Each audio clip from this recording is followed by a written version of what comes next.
the crops have copped a battering. Just the amount of water that's come, it's washed topsoil away. It's done an enormous amount of damage, and they'll have to assess that in the coming days. But yeah, it doesn't look good for them fellas. And again, they're quite resilient. They've been here for a long time. That's why it's a valley. They understand it, but it's pretty hard for them to cop. But they're pretty tough guys, and they'll keep moving on. How does this compare to the 2011 flood, which devastated your region? This seems to have been days and days and days of rain, whereas in 2011 it kind of all happened very quickly.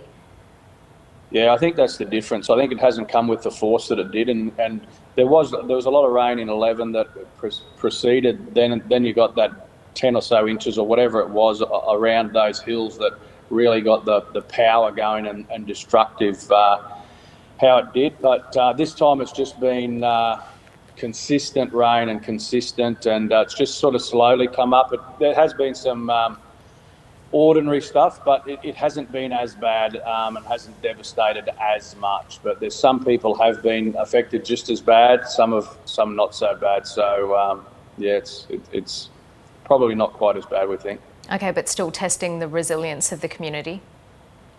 Yeah, absolutely. And look, the community is resilient. They're tough, and look, the locals that have been here all the time, they know what to expect. So they always help out the people that have never been through it. The community spirit of people helping out, they get in, help people clean out, help people do things. So it's really good to see.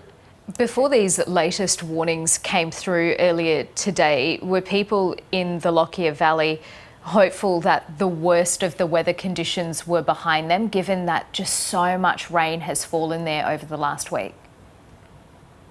Yeah, I think everyone was hopeful, but the Bureau did predict that it would come back around about Wednesday. So there was still that little bit of hope that it was wrong, but obviously we got 80 mils up at the top of the creek this morning, which has caused the creeks to come down again today and cut off roads again. So they're just subsiding now, and now we're getting some more rain now. It doesn't seem like it's so heavy outside of when I come in, but who knows what's going to happen. So we're better off being safe than sorry.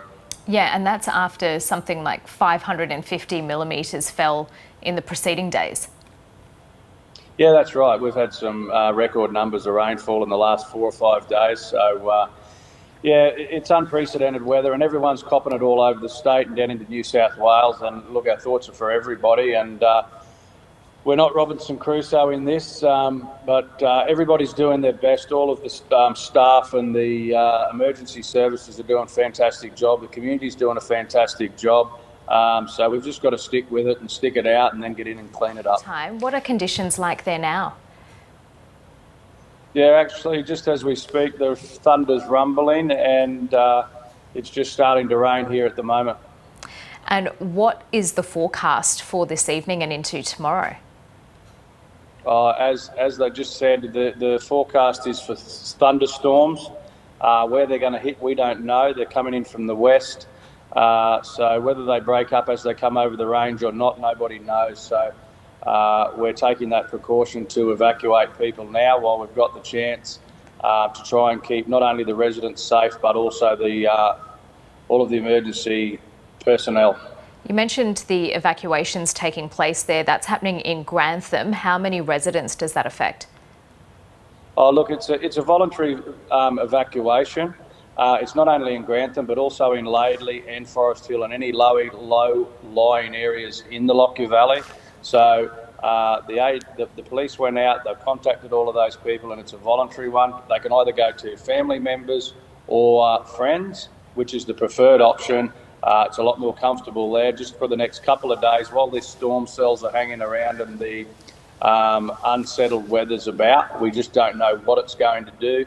The Bureau doesn't know what's going to happen with it, so we're erring on caution to be doing it earlier rather than later, trying to put everybody at risk in the middle of the night, rescuing people. Do you know if many people have actually left their homes to go and stay with other family members? Yeah, I'm not 100% certain of those numbers, so they've just come back from doing all of those door knocks and everything, but there has been a number that have been in the area for a long time. They understand the weather, so they're resisting going at this point, but we'll just wait and see how that pans out. And that's always the case. You have some resistance from the public to move out. They think they know what's going on and they're quite confident. So you've just got to hope and pray that that's the case at the end of the day.